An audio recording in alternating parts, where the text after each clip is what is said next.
خواتین حضرات، السلام علیکم ورحمۃ اللہ وبرکاتہ۔ آج میں لے کر آئی ہوں ماہ رجب کی 23 تاریخ کا وظیفہ، جمعۃ المبارک کے دن کا وظیفہ۔ میرے پیارے بہنوں اور بھائیوں، ویڈیو کی طرف بڑھنے سے پہلے آپ سے ایک چھوٹی سی گزارش ہے، میری ویڈیو کو اسکپ مت کیجیے گا، میری ویڈیو کو مکمل دیکھیے گا اور صدقے کی نیت سے میرے چینل کو سبسکرائب کیجیے گا۔ 23 رجب کی رات اور دن میں یہ عمل لازمی کر لیں، جمعے والے دن یہ عمل کبھی نہ چھوڑنا۔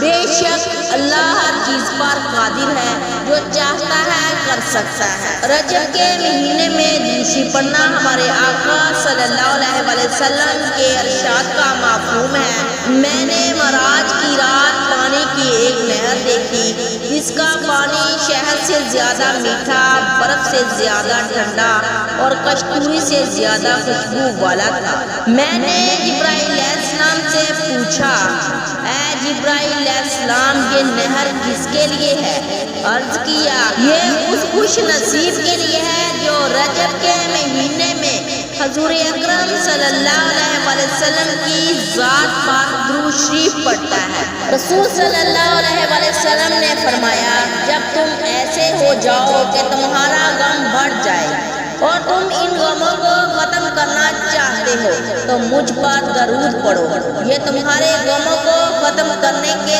ساتھ ساتھ تمہارے گناہوں کو بھی مٹا دے گا۔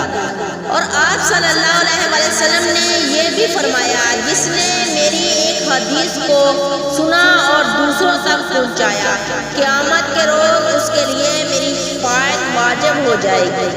حدیث شریف میں آتا ہے کہ اگر کوئی شخص زبان سے ایک مرتبہ درود شریف پڑھتا ہے تو اس پر اللہ کی طرف سے 10 رحمتیں نازل ہوتی ہیں اور اس کے نامہ اعمال میں 10 نیکیاں لکھی جاتی ہیں اور اس کے 10 گناہ معاف ہوتے ہیں۔ اگر کوئی شخص تحریر میں صلی اللہ علیہ وسلم یا اور کوئی درود شریف لکھے تو حدیث پاک میں آتا ہے کہ جب تک وہ تحریر باقی رہ گئی، اس وقت تک فرشتے مسلسل اس پر درود بھیجتے رہیں گے۔ اس سے معلوم ہوا کہ اگر کسی نے اپنی تحریر میں شریف لکھا تو اب جو شخص بھی اس تحریر کو پڑھے گا، لکھنے والے کو اس کا اجر ملتا رہے گا۔ لہٰذا آپ صلی اللہ علیہ وسلم کا نام مبارک لکھتے ہوئے اس بات کا اہتمام کرنا چاہیے کہ نام مبارک کے ساتھ مکمل صلی اللہ علیہ وسلم لکھا جائے۔ جزاک اللہ خیرا۔